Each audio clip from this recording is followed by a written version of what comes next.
So, when you're thirsty, what do you think of? Water. When you want to wash your hands, what do you need? Water. So, the water is the solution to everything. The news has been filled over the past months with information regarding the water crisis in Flint, Michigan. As the water is contaminated with lead, and as people who use water on a daily basis, we need to be aware of what is in the water that we are using. As someone who uses the water as an essential part of life, I want to be aware of what the water contains in order to use it properly.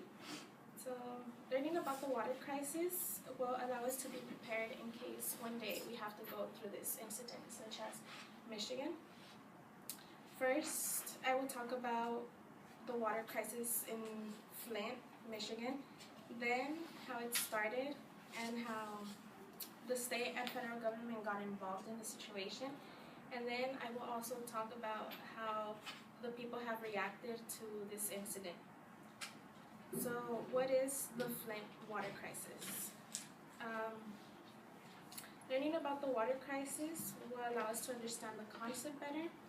And so according to Jessica Durandal, writer of USA Today, the water crisis can be tracked back all the way to April 2014. That's when people first started noticing the signs that something was wrong with the water. As you can see here, people started opening their faucets, and then this is the water that they received. So the state tried to hide what was going on, but as the whole country ended up finding out, then they had no other choice but to react to it. The pipes that transport the water are made out of lead, and there are special substances that are resistant to lead, such as corrosion.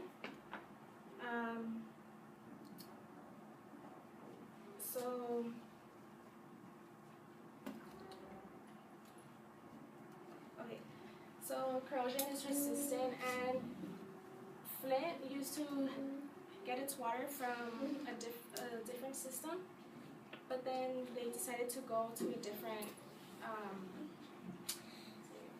company in order to get cheaper water, and the result was that they didn't use corrosion, which resulted in the water becoming contaminated.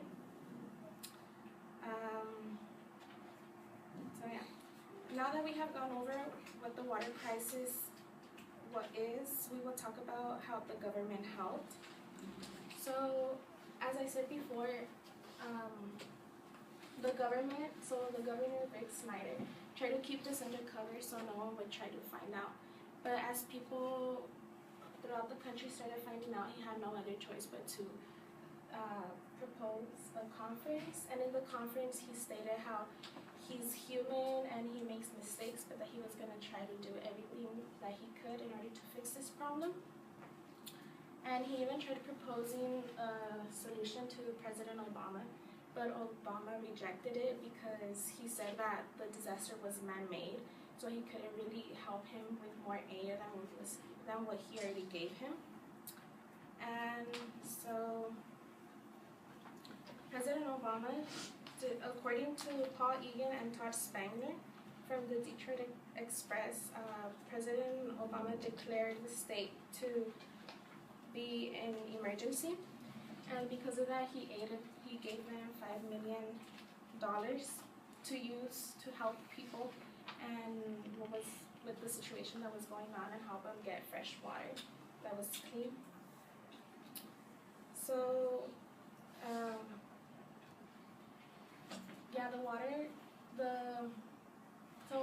so Flint got the money, and then now they were able to use it for clean water, or to try to fix the problem and try switching back to the original company.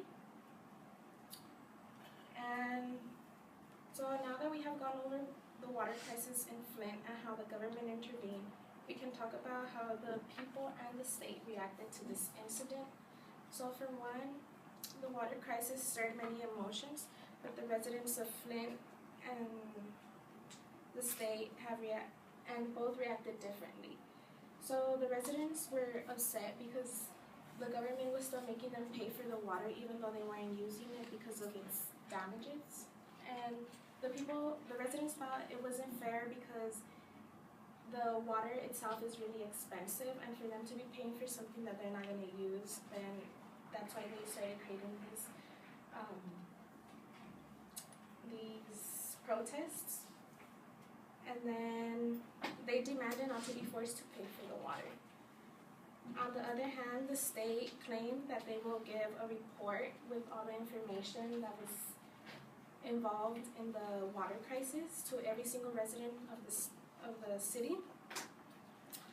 And then the Genesee County Militia is a group of soldiers, as you can see in the picture there.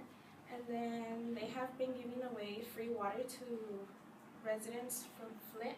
And then they have also been participating with the residents in the protests in order to help their voices become heard. And then now that we are aware of how the water crisis in Michigan started, we can come to a conclusion. It is important to be aware of what's going on in case we come across a situation like this one day. And then first, I explained what the water crisis was. Then I explained how the state and federal government intervened. And lastly, I talked about how the people were reacting to the situation. So next time you're thinking about using tap water, make sure to check that it's in good condition, such as by smelling it or just making sure it's not that yellowish orange color. And I'm pretty sure you guys don't want to end up in the hospital, so that's why it's important to check your water every time you use it.